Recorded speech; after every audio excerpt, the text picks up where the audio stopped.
Hey, Helen here, your host. Great to have you along for the second season of The Beautiful Side of Grief, where we continue to hear from people from all walks of life who have faced or have been involved with heart-wrenching loss and who have come out the other side with so many positives to share with others. I know this may seem like an impossibility for you right here, right now, to be in that space. And believe me, I understand. I lost my own gorgeous 18-year-old daughter and only child in a car accident. Yet, here I am 4 years later, sharing my own journey and those of others in the most heartwarming and joyful way. Each and every one of my guests share their own beautiful insights and their strategies for getting through their grief.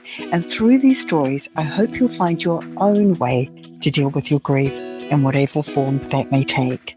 I'll pop my guest links and any free resources in the episode notes, along with my website address if you'd like to know more about the energy work I do, as that was my lifesaver in my own grief journey.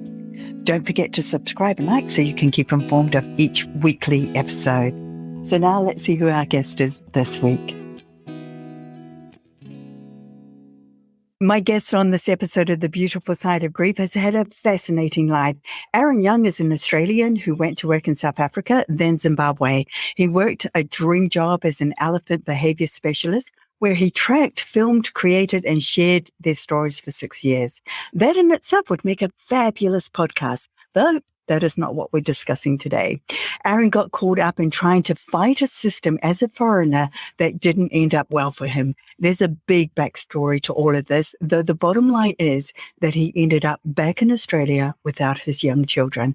This is a story of being faced with huge challenges from a very young age, some of which we're going to explore, and then overcoming them.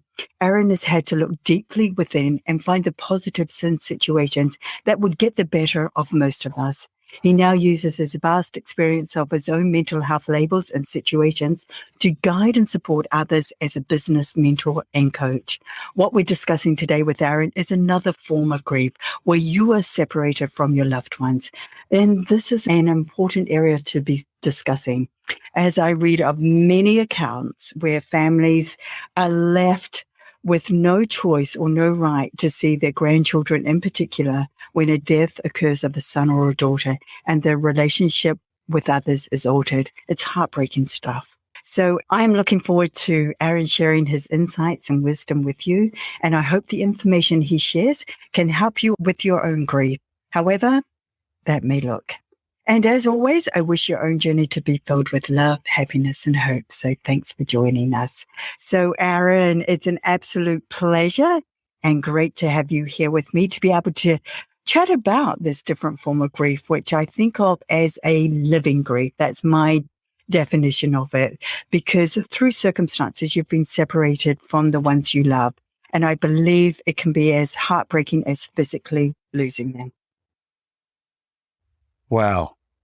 That is one of the most beautiful introductions I've ever had. And I've done a lot of podcasts, Helen. Literally, I'm humbled by the opportunity to share this journey with you today. And I think the timing of it is a very important one for me. So just in a nutshell, what's brought me to you it is the separation, obviously, of me as a father from my two little angels, Mana and Liam. The short story is, after my years in the bush helping elephants and lions, etc., I went farming in Zimbabwe. And I took my crusader mentality that I'd used to protect elephants and animals, and I took on corruption. I got involved with a farm that had a lot of theft and a lot of political ties, and I was arrogant and I stood up and fought against all these things thinking I was right and that would win through. Sadly, it wasn't. And I ended up being arrested in December of 2019. They tried to beat me to the point where I would just leave. The political mandate was get me out of the country at all costs, but I refused to leave my kids. So they eventually, after 2 days of trying to beat it out of me, charged me. And I went into Harare Central Prison the first time. The short stint there, I bribed my way out. I would refuse to leave still and said that I was going to fight the charges, which I then proceeded to do for another 9 or 10 months. I employed a lawyer who appeared on the surface to be a stand-up guy. In African justice, you pay. So I bribed everyone you can think of, from the magistrates to the judges to the public prosecutors, so that I would see my day in court at the end of all this and be freed quietly, and I would go on to live my life very quietly, keeping my mouth shut, not getting involved with politics or conservation. So can I just interrupt for a moment? So is bribery just the way you do things? Is that the way that everything is a bribe? Everything is a bribe. It does not matter what you're doing there. And the reality, if you were to get a Zimbabwean and you present that to them, their initial response would be, no, it isn't, until you break down what bribery is. And then they go, oh, yeah. Corruption and bribery has become such a way of life. It is now systematic and generational. Everything. And there is a level of privilege which is different to anything else you'll face in the world. I'm not sure if Zimbabwe is still number 3 poorest country in the planet, but it was at one point, and at one point the worst. I mean, it had hyperinflation where you could put $1 on the table, which was worth 0.0001 of a cent within an hour. That's how bad the economy got. To buy a finger of bananas, 4 or 5 bananas, was a wheelbarrow of money at one point. Wow. And even at that point, sometimes you couldn't even buy them because the money was worthless. You had to then try and buy US dollars on the black market. It just got insane. Sure. So that's just the way it is. And that's the chaos that you get used to it. You get almost addicted to it, which is another podcast and another story. But this is what happens, is it becomes so normal and acceptable that you just get up and it's like you live very much like a rural African, which is day to day. Yeah. You don't think for the future. You don't really plan ahead. You just play the game every single day. I often relate my experiences of what I perceive Africa to be is a continent of post-traumatic stress disorder. Every single person suffers from PTSD because that is their daily life.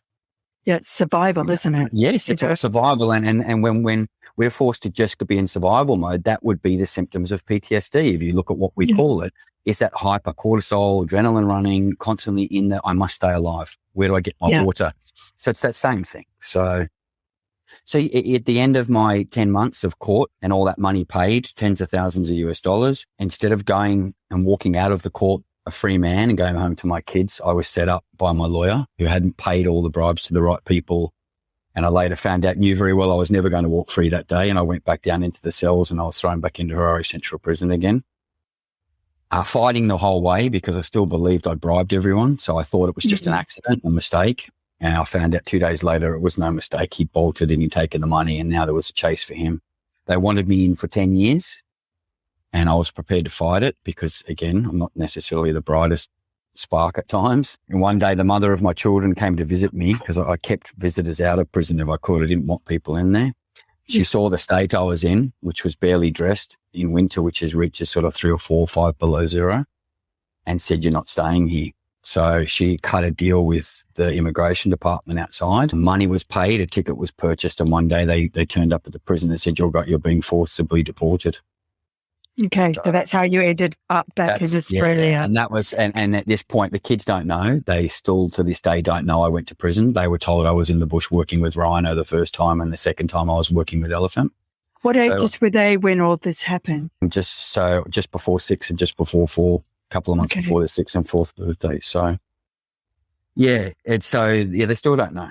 And so I came back to Australia in September 4 of 2019. And I did not want to be here. I refused. So 6 weeks later, I jumped on a plane back to Mozambique, which is on the eastern border next door to Zimbabwe. I saw my kids briefly for a few days because you have to understand at 1 minute I was home living in my house. They were with me. And the next minute I was in Australia on the end of the phone. That's never been explained to them why. And so I had to go back. So I did. I went back, and then after my first visit, it wasn't enough for me. So I illegally jumped the border, smuggled myself into Zimbabwe, and I spent Christmas of 2019 with them. And then I got to relay as much as I could to a mind at that age, what was happening, and that I had to leave again.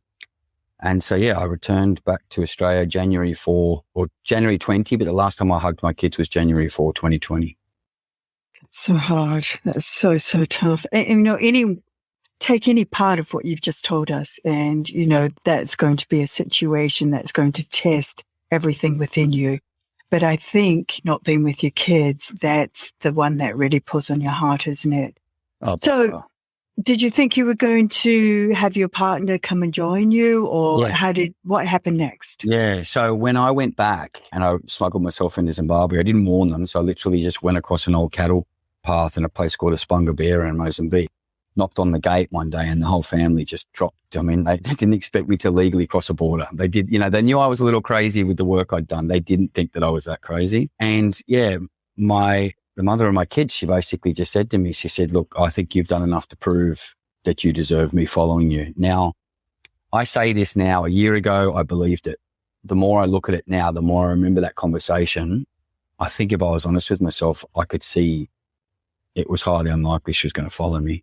Or maybe I'm just, yeah. Was she a local? Did she have family? Yeah. So her family, we lived on the same property as her parents, and she is the custodian to her parents in a country where there is no support.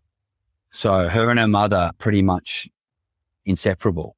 And I knew that, but I also thought that when she said you've done enough to prove, I thought that would win, because back then we were co-parent. We were incredible friends. I still stayed in the house. We borrowed money off each other. It was open finances still. And that was going to be the way it would have been till I died, because that's what she liked to drink. I'd stopped. I didn't. It's one of the reasons we split was I'm a bit anti-alcohol, not anti its use, but anti-abuse of it in Africa because of the post-traumatic stress disorder syndrome that everyone suffers from. Alcohol is an acceptable form. And I didn't agree with it. And so we were never going to coexist, which was fine. Yeah, so I did believe it. But like I said, going back and analysing now that conversation, which I guess like I could see it like it was yesterday, I think I look at it and I look at her and I think if I'd been less positive and more realistic, I'd have seen the fear. Because, for her to leave her parents there, now they'd have support, but for her to leave, especially to leave her mother, especially when she's so close, yes. Yeah, especially if I look back on that, would it have changed things? I could have stayed in Mozambique. It would have been horrible, especially with COVID. It would have been absolutely horrible. But could I have found a way? Maybe I could have. I don't know. But you do what you think at the time, Yeah. And I believe you can react to. Hindsight's a wonderful thing, isn't it? Yeah, and with the other thing that got me is towards the end of me leaving Australia, I'd been gone 15 years. So for me to come home to Australia was a very foreign thing. No real family, no connection to my mother or any real family except a half-brother. When I came back, I didn't like it. I still had that mentality that Africa was a beautiful place for young children. Towards the end of me leaving, the veil was slipping and I was looking around me and going, this is actually an incredible life. I mean, I landed on the Sunshine Coast, which is called the Sunshine Coast for a reason. I was living on the beach and I was thinking, what was I thinking? For 10 years, I've been rubbishing this country. I've been talking about how it started to hit me that I was wrong, Yeah. So let's talk now about how the impact, once you had the realization that you weren't going to be reunited with your kids, what impact did that have on you? Yeah. It was a journey. I'll say that because at first it was immense, what I called sadness. And this is where as I said to you when I introduced myself, I never really used the word grief before in my life. And because I felt sadness and then I felt what I saw as depression, then anger kicked in, at anger at what I felt was being lied to. But then someone explained to me, you're grieving.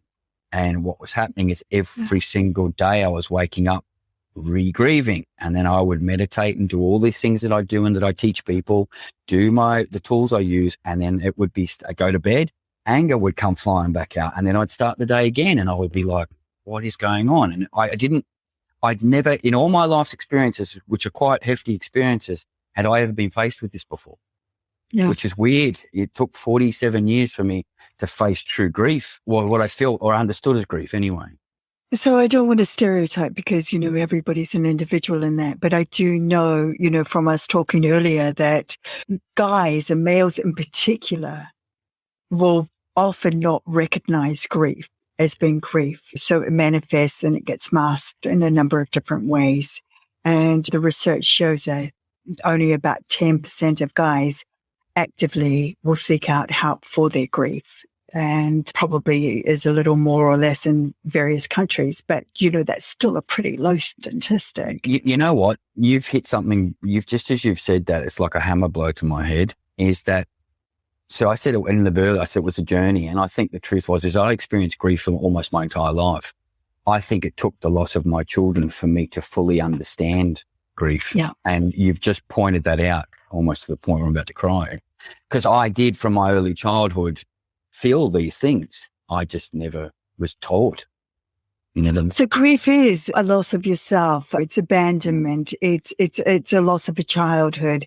It's a loss of a job, a loss of a relationship. Grief manifests itself in so many different forms, but we often associate it with the loss of a loved one. So, but actually it's grief disguised in many different forms. Yeah. And that's why I think it's so important, to have you on and sharing what you are so that people can recognize it in themselves, if someone happens to be listening to you now.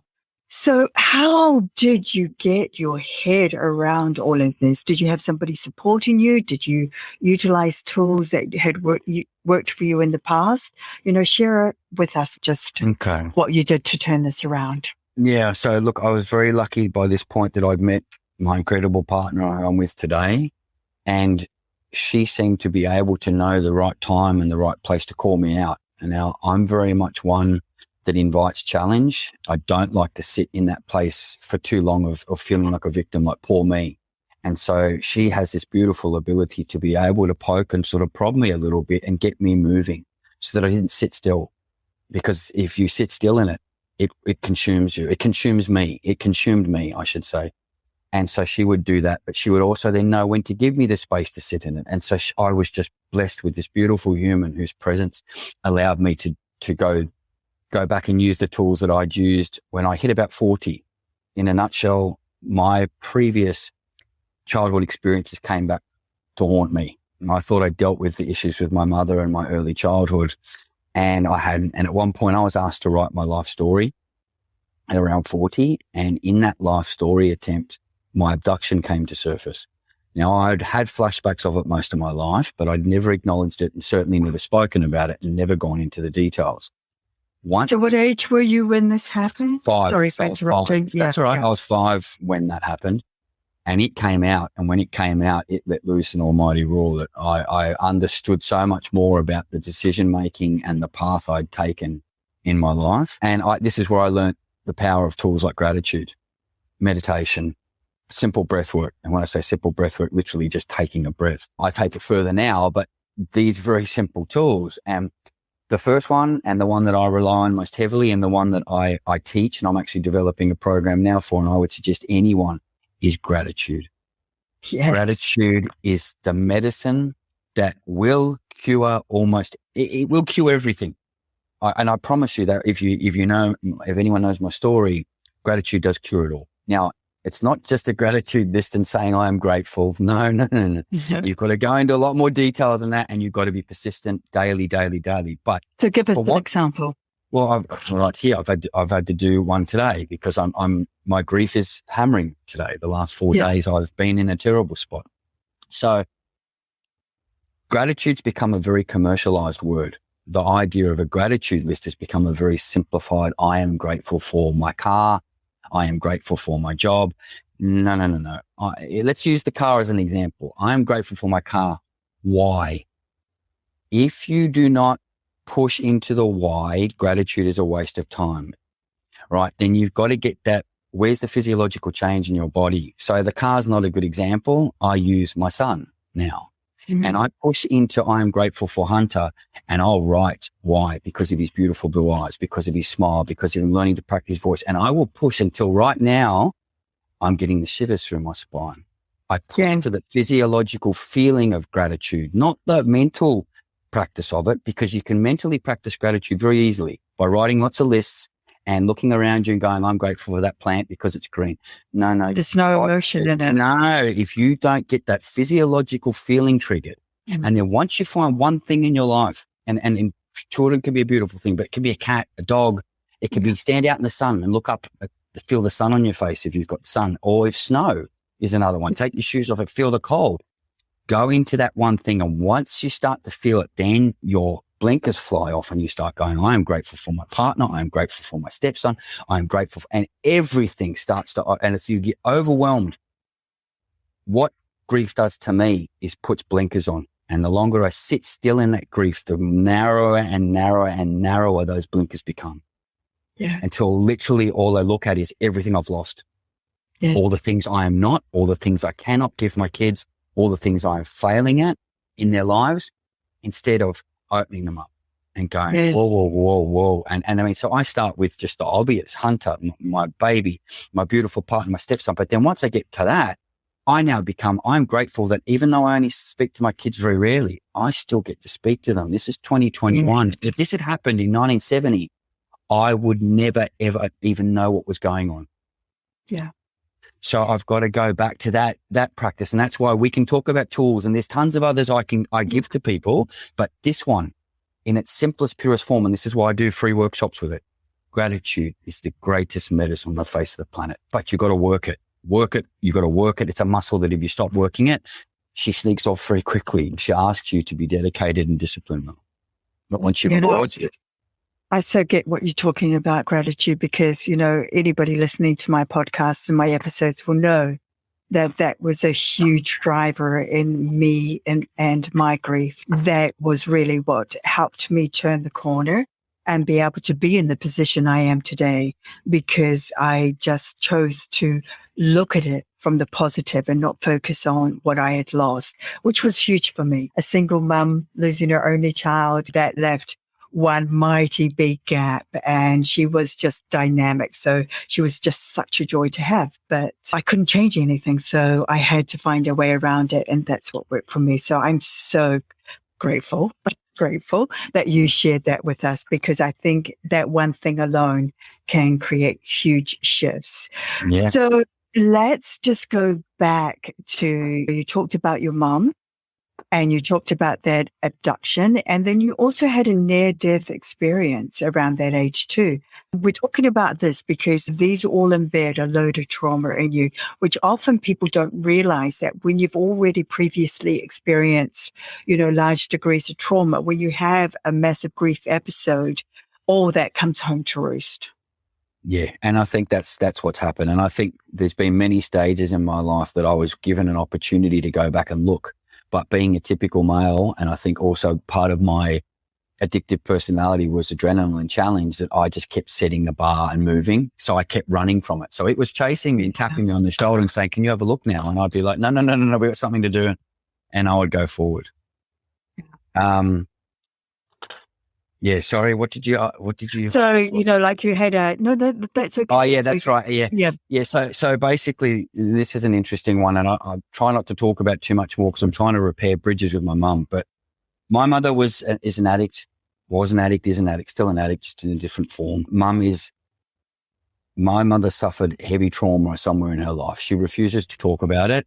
She refuses flatline to even admit it happened. But I know from my own experiences and my own feelings that for my mother to behave the way she did when I was little could only have been caused by something sinister of happening to her. That's the perspective I have to keep caring and loving for her, even though she shows none of the opposite. When she was 18, when she had me, she was in a very, very bad place. In her words, she was ready to die. Yeah. She was heavily abusing drugs, and she told me she found that she was pregnant. She said at that point she had a choice where she was actually going to kill herself or she was going to go through with having a child. She chose to have me. When I was born, it was not what she thought, and apparently I cried a lot. So in her words, she shook me one day so hard until I stopped, and she was convinced I'd stopped breathing. So she threw me on a bed and she left, and she didn't come back. So she thinks it was about 2 to 3 days. Now, when she told me this story, she was heavily intoxicated, not drunk, another substance. And she's told me twice, whether it was 2 or 3 days, my earliest memory as a child is hunger. And to this day, you want to watch me around food, I have to actually consciously bring myself back from eating, and it's still there. I laugh and chuckle at it now, but I do. I am one of those people that can very... It's the same with Holocaust victims. They will hide food because they never know when it's going to be taken away from them. So, and I learned I get that. Yeah, and I learned to control it. So what I would do is that's where the binge mentality comes from. So I won't do it. Build this mental construct or coping mechanism. And then when it pops, you then go and eat, half the bread in 10 minutes. And that's what I would do. And so, after that, mum didn't get better. She got slightly better. But, truth be told, whatever happened to her left some deep scars, and the word love was non-existent in our family. And there was none of what we have now wrapped around us. We have huge access to information now that you just didn't have back in those days. Yeah, we're talking 1973 now. Yeah. I know it's not the 50s, but the truth was 73 wasn't far off the 50. There was still a very limited and ignorant view of what parenting was what was required of us, and what sort of traumas were passed on, and how to deal with them. It was in its infancy. We were still also just entering the Prozac age, where basically if a mother felt depressed, we gave a pill. So, she did her best with what she's got. And like, I've got an email from her now. I try once a year to try and touch base and reconnect with her to try and help her. But she's quite clearly made it, abundantly obvious to us kids that she doesn't want a part of us. I think we're a trigger for her. So I won't give up. Every year I'll at least make one effort, and I'll try. God, what a big heart you have, because it is so easy to just turn the other way and walk away and just say, leave it where it is. But something that I've learned, and probably late in life I've learned this, is that people only operate from their level of awareness, and they're often doing their best at that level. And so you just have to give them grace for not knowing or being able to do any better at that time, or even now. And trauma puts the blinkers on. And this is the reality that even though my mother is highly intelligent and got an incredibly deep creative side, the blinkers are just so narrow for her that to get anything to creep in there, even if it happens, it's so momentary that they come back, because they are her safe place. And people struggle. Yeah, they struggle. They go, how can you do it? And I do. I look at my children and I think, how could you as a mother have done that? But then I stop and go, well, because think about what must have happened to her, for her, because there's no person on the face of this earth born bad. Nope. It does not exist. We are born perfect. If perfect exists, it is in the birth of a baby. Yeah. We become, as our mind develops, the things that, and the perceptions and experiences, that's where we develop these so-called negative traits and their negative characteristics. But babies are perfect. And my mum was once upon a time exactly that same thing. So, and look, it took me a long time, Helen. You said that I've got a big heart. It took a long time, and it almost destroyed me. I hated my mother for probably up until my mid-30s. I blamed her. And I get that too, because you didn't know any better. You could only react to what you did. Yeah, exactly. Yeah. But when you know better, you do better. Yeah, exactly. That's the line. So let's have a talk now about your experience as, working with the elephants, because I think it's no accident that you ended up working with elephants for 6 years. So tell us how that experience has shaped your life and who you are today. Oh, that's an interesting one. Most of the time when I talk to people on podcasts about this, they just want to go in about elephants and how cool are elephants. But the truth is, there's very much, you're right, there's very much a spiritual side with this. And I've never really talked about this too much, but we'll go into it with you. Yeah. So, by accident, I worked with a gentleman who was a bit of an expert in his 70s. He was a national parks guy. So I learned to track, I learned to relocate, I learned to work closely with him. And then one day there was an area of Zimbabwe, northern Zimbabwe borders with Zambia, where they were literally just shooting elephants for what they deem a PAC, which is problem animal control. So if they conflict with human existence, they get shot. I got tired of what had happening, and I reached out to a couple of people who said, you're the man to change it. So I went on the warpath and set up an organization to try and teach the elephants to skirt around this town. So there was no reason for them to conflict with you. And what happened is, as I spent more and more time doing this, I learned more and more about my connection with these animals. I can't explain, there's no science behind it, but an African has grown up around these animals and has an innate connection with them. I seem to have that without that upbringing and without that. So I could track them better than any African could. And when I was close to them, they would work with me. Even the wild ones, and I mean the wild ones, the old bull elephants in their 50s and 60s would work with me. At that point, when I turned about 40, I did a course, a CBT course with some beautiful women who took me on a guided meditation once. In that guided meditation, I was introduced to my inner child, which is little Aaron, who was still a 5-year-old at this point. And he was with a herd of elephants. And I almost fell out of my chair, and I'd never told anyone about this, I think, other than my partner here. I don't know why he picked elephants, but obviously when he was abducted and that point where he thought he was going to be killed because I was abducted, but I said, I'm going to kill you and I'm going to kill your family. Elephants. And they were all had their trunks around him and they were caring for him, and that's where he'd been. And so again, I don't know how that worked, that an Australian who'd never had anything other than the visual side of Taronga Zoo and an elephant ended up, or did they know, is this that universal godlike magic that this is ordained? And and he stayed with them for quite a while after that, while I actually worked out what this inner child needed from me. And I still do this to this day. It's still a part of my journey at 47, even healed as I might say I am. My inner child still needs me, because when those sorts of things happen as a little child, you don't eradicate them. You can't wipe them clean.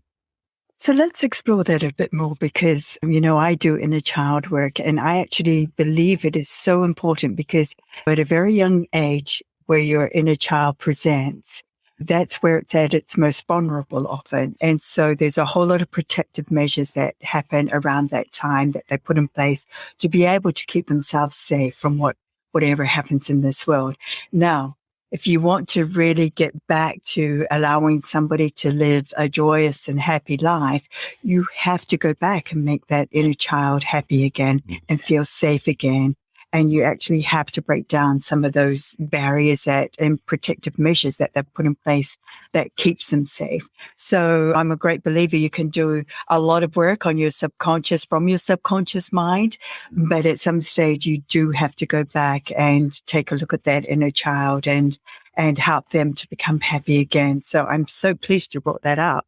Yeah. Because that resonates a lot with me. Yeah. And I've found in my work, and I think it is one of the most important things that we need to understand, is there is an inner child in each of us. Even if you didn't suffer the traumas that I did, it doesn't matter. And we need to be cautious when people hear my story. They're like, oh, but I live a very normal. And when I research more and I say, well, did your dog pass away? I go, yeah, I remember that very well. And now that experience of their first dog dying can be just as traumatic as my abduction. Yes. And they will say, what do you mean?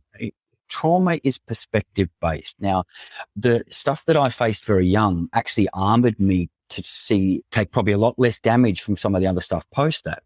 So if you weren't exposed to a lot, but you had a dog pass away, or you lost your nana, or something that people might say, oh, it's not that big a deal, she was sick and she was elderly. It doesn't matter. To a 5-year-old who is a feeling creature, who does not have any mental or mind yet, who doesn't construct and worry and doubt, it feels. And this is what I realized. And it doesn't matter whether you're 60, there's an inner child inside you still driving the bus at times when that emotional feeling is triggered from when you were 4, 5, 6, 7, whatever age it is that your inner child flares up. That's in every single one of us on the entire planet, no matter race, sex, gender, we all have it. There's no hierarchy to grief and trauma, is what you're saying. It's like you say, everybody's perspective. So if that's all your realm of experience, it's big within that realm of experience. And I think that's very, very important to have our listeners understand, because like you say, somebody listening to you can say, oh my gosh, you've been through this and that, and you've been beaten up and you've had to, get out of countries, get back in them and do all these things. God, my life is a walk in the park compared to that. But within your life, what you have had happen to you is relevant to and it's that real. framework. So 100%. And it is. And like I said, I use the dog because everyone can tend to think of their first pet passing away, a budgie. Yes. It doesn't have to be a big thing.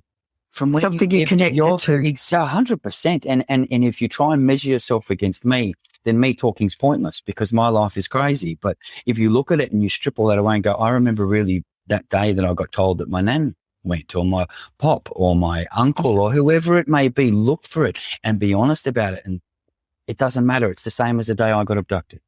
It is no different whatsoever if that's the impact it left in your life. And you being able, and it's one of my key points, to be honest with yourself about the depth it played, then my word, that is the next step to removing the denial, which is it didn't matter, it's okay. Yeah, it really hurt. And I carry it, and it's there driving the bus. Whenever my partner does this, or whenever my child does that, or whenever I see this trigger and I have to hide. No, you don't have to hide anymore. When that trigger comes up, you step into it and you go, I know this, and takes me back to when I was 3, 4, 5, 6, 7, 8, 12, whatever it is that, that triggers. Yeah. It's people actually being aware of their triggers, because often triggers have a reaction. So you find yourself getting angry for no reason at all, or wanting to escape. Somebody does something, you just want out of there, or you want to go and drown your sorrows or something. Those are all reactions. And once you start to become aware of those, then you can start peeling back the layers and seeing what's under that and what's causing you to react or respond that way. So great stuff. Do you feel like you've been given all these challenges for a reason, that it isn't just life dumping on you, and that perhaps these experiences have provided you with the foundations for what you're doing now with your coaching? 100%. It's the easiest question in the world. Yes. Yeah. It wasn't easy. It wasn't easy 12 years ago, but now simple. Yes. So how does that help? I think number one is empathy. Because you truly can connect with pretty much any person from any walk of life that you run into. I think also I liken it to what happened with the elephants is I have a natural connection with people. I don't have to try. So I've worked with therapists and psychologists and people in my entire lifetime, and I see someone in a mental state trying to analyze. I don't do that. I find my connection very natural. Like we're talking to you, I see you've got this same ability. And I also think it's taught me to be humble.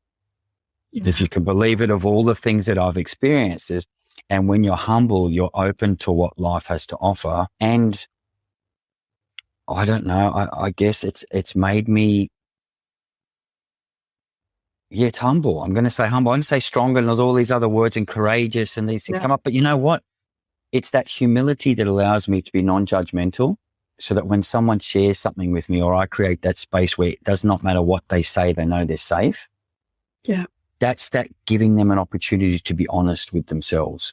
It's not about being honest with me, because telling me the truth really isn't the key. It's when you start to actually tell yourself the truth, because then you take the next step and the next step and the next step, and we become guides to helping you do that. But your choice to be honest about those things is where the gold is. Now, tell me if you agree with this, because I do a lot of work with energy healing with clients and things like that. And I think the biggest thing to be able to help people is their ability to trust and feel safe with you, because unless a person is at that place, they can't share. They can't begin to open up and explore what they need to explore. So I would say, first and foremost, somebody needs to feel safe, and they need to be able to trust you.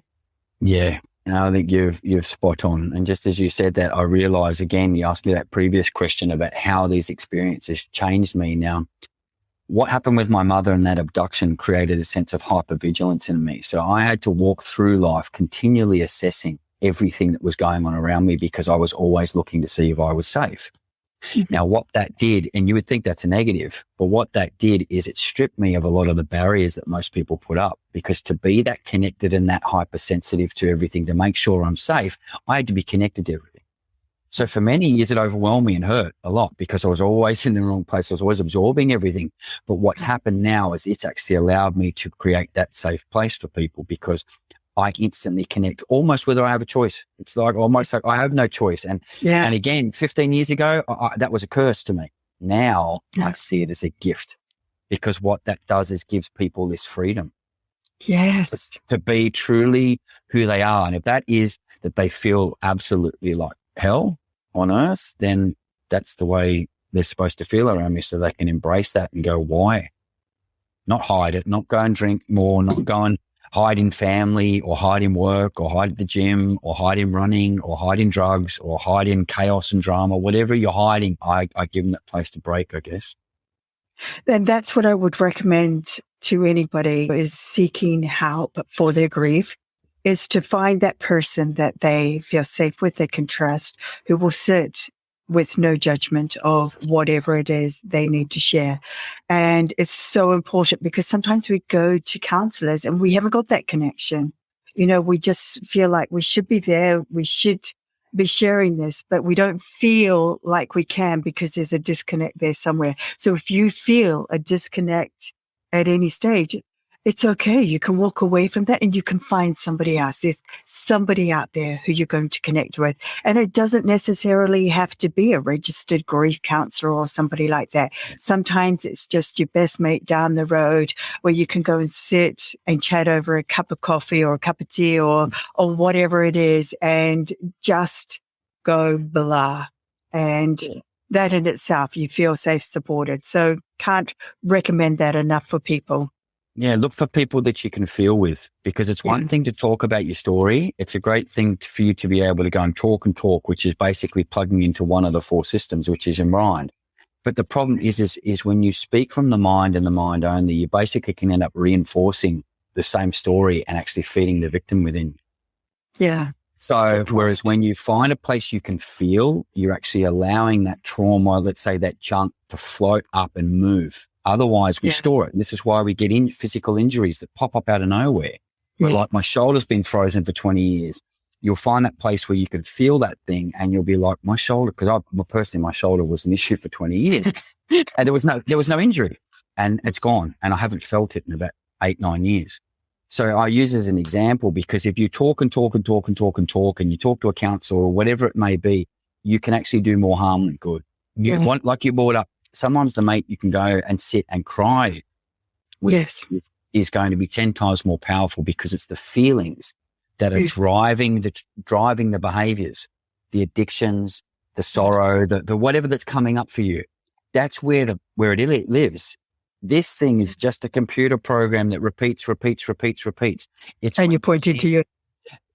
Yes, because we're not going to be on video. We're just going to be on audio. So, we're just yeah, and it is, and it'll just replay. You know, whereas we need to find that place where we can feel, as murky and horrible and scary and icky as those feelings might be, of shame, guilt, and fear. We need to feel them. When we feel them, then we start to understand where they're trapped inside us. Where do we have to go next to release?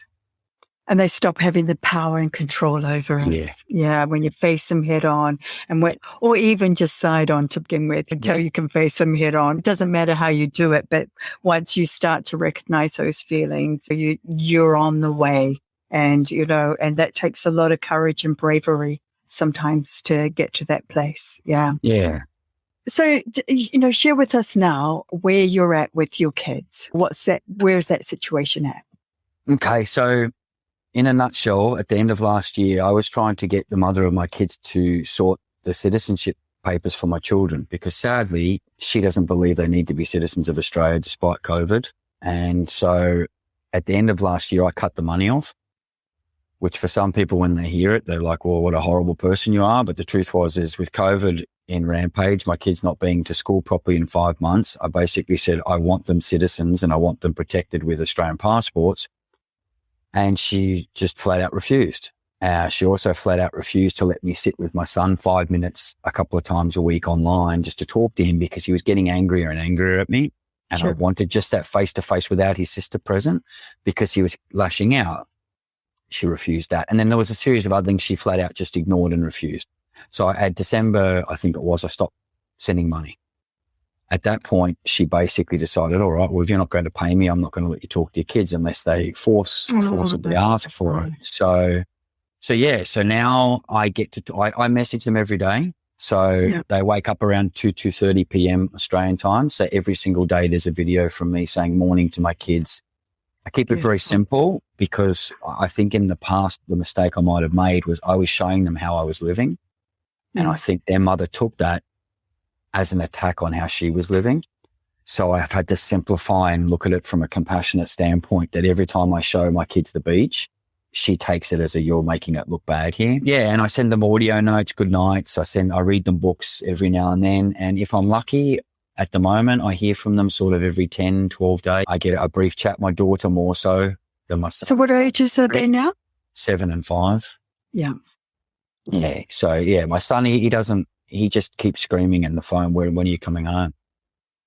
He had to be pulled off me when I left on January 4th. It took 2 adults to remove him and he didn't know what was going on. He thought Daddy was going back to Mozambique. So the fact, and he hasn't forgiven the situation. And I think forgiven he sees me as the perpetrator. I left. Little kids, they don't understand. They simplify everything. And all he's feeling was I'm a good dad. And without sounding arrogant, I'm probably one of the greatest fathers I've ever met. That was the gift also of my life and my childhood, was to turn me into this incredibly connected father whose sole purpose, I believe, number one, was to be a dad. Number two was to help people as I travel through life. Yeah. Well, that's a beautiful thing you're doing, keeping up that support, doing whatever you can, because that's the way you should. Just try and keep away from the creating or the chaos around that all, and just doing what really matters, which is actually keeping up that connection with your kids. So, kudos to you for doing that. And yeah, that's a wonderful example that you're leading by. And of course, you've got this beautiful young 5-month-old wee son, Hunter Williams. So congratulations on having that wee man in your life now. That must be an absolute pleasure. Does it actually make it harder, or easy? It's an interesting, again, I've only spoken about this once, but when my son was born 5 months ago, he's a miracle boy. He's scientifically really probably shouldn't have happened, but he did. When he was born, I was overjoyed. The whole process, I was overjoyed, but there were pangs of fear of what I was going to explain to my two children about this situation, and it still weighs on me heavily. But when he was born, I was in tears, and I was holding him, and I was telling him all the things I believe a father should tell their newborn, which is it's my job to protect, to guide, to support, and to be there for you every day. And as I said that out loud, I realized that I'd said that twice before, and that in that moment, I felt like I'd lied. Yeah. And so I had to leave the room for about 10 minutes and compose myself, because I didn't want him to feel that energy from me, which was a really horrible, one of the most horrible things, I think, because it was just them and then him and then me. Now am I corrupting this poor little boy with my junk? And it was interesting, but I had to go into that place because I then had to do exactly what I was saying today. I have to have these remembrance issues where my inner child comes up and as is part of this too. I have to acknowledge all of this and be grateful for each part instead. Because see what happens as soon as I go into that place, it's almost like I feel the blinkers come on. And again, I'm using my hands, showing my head, but the blinkers come on. And the more I feel that, and that chemical reaction in my gut that creates the feeling, the closer those blinkers, just you feel them shut. And all of the things that I do have slowly vanish before my eyes. And then I've got to look again at the gratitude that's beside me and go, whoa. No, that feeling is driven by a thought that I have lost. When the truth is, what I have lost temporarily does not counter what I have to gain and what I have in my life right now and what I can give. Because again, the giving part for me is also a huge part. So I think what you're saying here is that you can do all this work, but there are days when you still go back to those base emotions and feelings that bring the blinkers on and that. But the difference is that now you know there's a way out of it. Now you recognize what is happening and that you can pull yourself out of it. But it's not that you go back into it, because grief is a funny thing. You think you're doing really, really well, then completely out of the blue, you just get absolutely hammered with emotion. And I have that still happening, and I'll probably have it happening forever. There are moments and there are triggers, and when I just feel like I'm right back at day one again.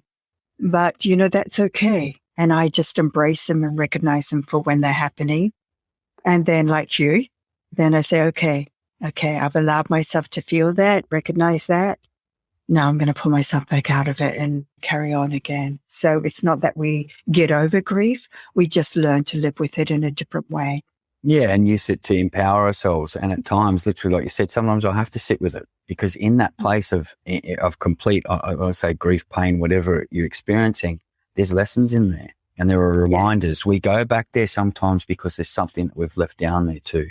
And for me, it's teaching sometimes. It's to help me help other people to see that and feel it a little bit, so it's a little more fresh. And it's strange as humans that happens, but that's the way, triggers work, and that's the reason we're built the way we are. But I find it's my motivator, it's my petrol, my fuel to help others. Great. Yeah. So quickly, and then we're just going to wrap it up, but I'd love what is your number one message or messages that you'd like to put out to guys, any guys who may be hearing this episode around grief of any description? Okay, specifically with men, the number one by far is self-honesty. Simple. And what do you mean by that? So men have been raised to walk around pretending nothing matters or that nothing is touching them. But the truth is, just like women and just like everyone else on the face of the planet, we have the same depth of feeling, sometimes more so, surprisingly. And every time we deny that feeling, we suppress it. When we suppress it, it takes hold in some part of our body, whether it be knees, lower back, wherever it is manifesting in your body, it will find its way. And trust me, I've seen 80-year-olds who can do backflips still. The human body is 10 times more resilient than the Western understanding has led us to believe. With self-honesty, what I'm saying is you've got to find that person or that place, whether it be the end of a pier at the beach where you can actually sit and cry or get angry or allow the rage or feel the guilt or the shame or the hatred or that. There are no negative feelings when you're in a safe place, allowing them to come. That only comes from a place of self-honesty. If you're in denial and you keep saying, no, can't show that, Dad didn't. No, Dad told me I've got to suck it up. Dad taught me, no, it's weak to show this. Dad told me this. My granddad was a strong farmer, or my dad fought in the war. My granddad was in World War II. If you keep living by that, it's like getting, a box and shoving more junk in it, shoving more packing tape and then putting more in it and shoving more packing tape and shoving more in it. And eventually it will pop.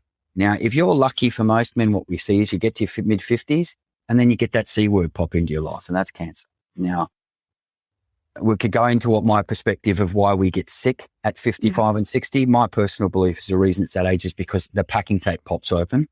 Yes. And all those feelings that we refuse to feel, basically, boom, that's it. They're out there for the world to see. And so self-honesty is my number one, because when you're able to sit with somebody and you've got to search for that somebody, they're not miraculous. And it may not be the first psychologist or the first counselor or the first coach. It may be the 10th. It's your job to take the steps and go and do the searching and go, no, not the right one for me, not the right one for me.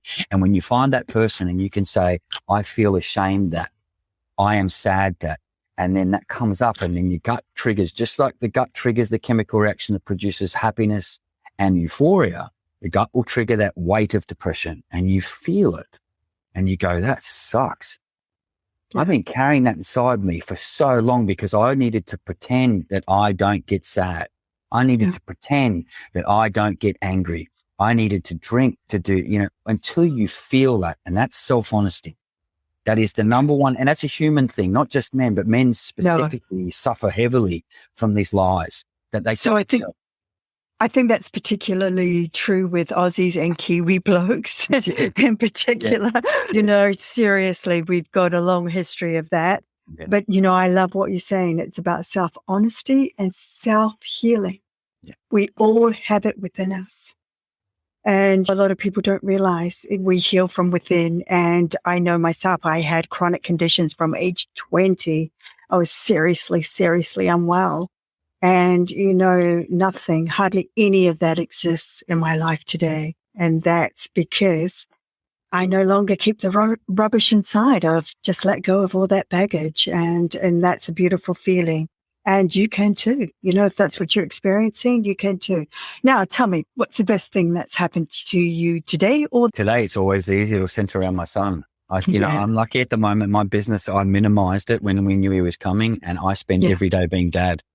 So I get to love my two children through this little boy, and he's a spitting image of both of them. As far as I'm concerned, he is. Yeah. So I hold him for an hour to 2 hours a day. I look into his eyes for probably 80% of that time. I want this little boy to understand that my presence is his safe place. I want him to have what I didn't have my entire life, is that no matter where he is, no matter what happens, that there is a stable, peaceful, calm presence that he can call home. Because home is not walls. It's not buildings. It is me. It is his mum. It is his brother.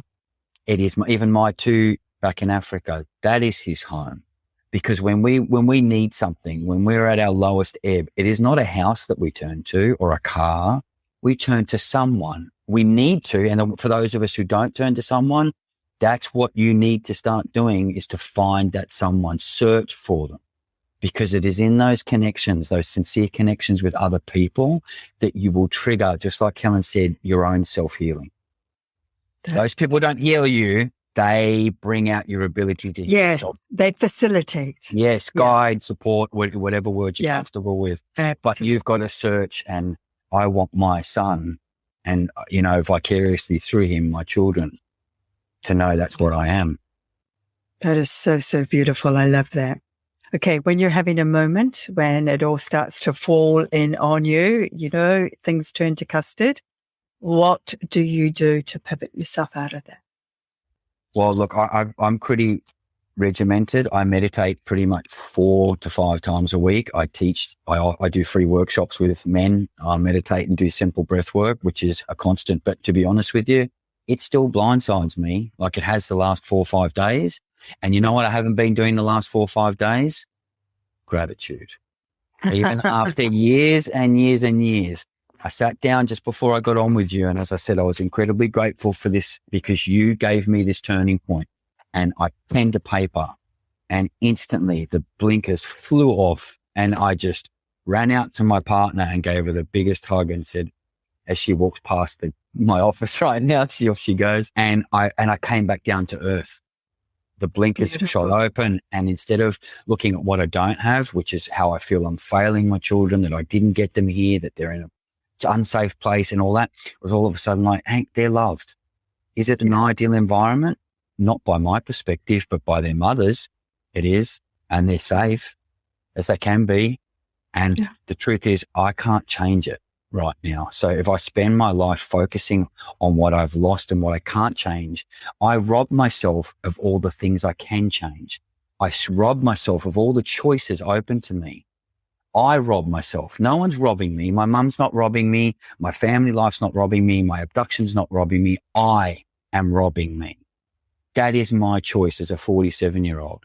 Now, obviously, little kids, it's a difference whether we're talking, but for an adult, for me, that's the choice that I make. Beautiful. Yeah. I actually remember saying something similar to my mum, like when I must have been about 18, 19. And I had a really dysfunctional relationship with her. And I remember her saying then that I'm an adult now, so I will take responsibility for how I feel and my actions. And, even at that young age, I knew that it was on my shoulders to be responsible. So again, I don't know why we're so incredibly connected, but we are, Aaron. So let's just finish up with, your takeaways that you'd like to leave our listeners with. Guys, well, look, I'll go back to self-honesty, gratitude, and action are the 3 things. And I've explained self-honesty, I've explained gratitude, and action is the last one, because quite commonly when the blinkers are closed in on us, we do nothing. And all the reading and all the writing sometimes isn't enough. Sometimes we've got to physically get up and move. And that's why I say create momentum, even if that momentum is changing something in your life every day. If you're in the grip of this grief and it's got you crippled and you're not eating properly, then make your challenge to eat properly. If you're not sleeping properly, then make it your challenge to change your sleeping habit. Challenge yourself with action, because watching and listening and writing all this stuff is all good and well, but you've at some point got to get up and move. Because movement shifts energy. It does. There's that. Yeah. And like you say, like when you're writing, sometimes you can be re-traumatizing yourself by reliving those events. Yeah. And so as soon as you get up and move around, you're actually releasing that again. You're connecting with the universe. You're connecting with nature. You're actually out there. And what happens in those moments is you might start to see the miracles again. You might feel the sunlight on your skin. You might remember a moment that was actually filled with positivity instead of the things of loss. And also, if you're lucky, you might have a God moment, God being your version of that, in that you might meet someone that you're supposed to meet. You might have that opportunity or that choice that you thought was gone just miraculously appear. That's the way life works, is that sometimes when we move, we get the choices back. We won't get them sitting home, sitting behind 4 walls and hiding. Aaron, when we first started speaking, you mentioned to me that you felt that you were worried about talking to me on this episode, The Beautiful Side of Grief, because you hadn't experienced grief in the form of actually physically losing somebody and then passing away.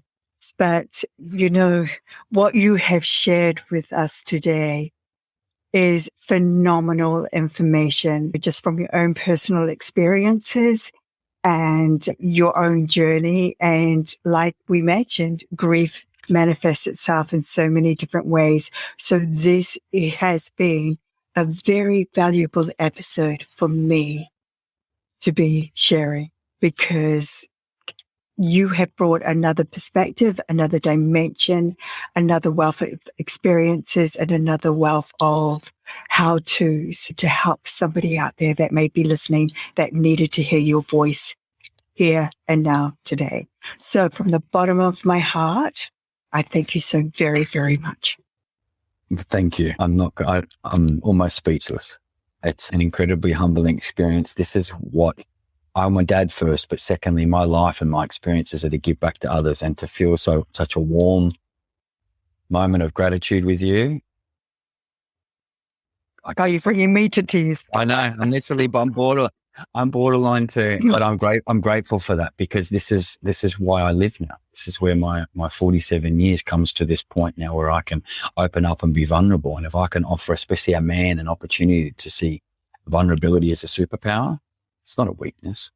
It takes a courageous man to bare his soul and to carry it openly, to then share with others and help others. You've given me that opportunity today, and I'm very grateful. Thank you. And I'm grateful for you being here. Thank you. Hey, thanks for listening. If you enjoyed this episode today, be sure to share it with others. Hit the subscribe or like button so you can be notified of each weekly episode. Also, let me know how I'm doing, especially if there's more you'd like to know that perhaps we didn't get time to touch on today or in past episodes. And if you're after resources to help you out on this journey, or more about the energy healing work I do, hit the Healing to Be You link. That's the word healing, 2, letter B, letter U.com. So until next time, be kind to you, and thank you for joining us on The Beautiful Side of Grief.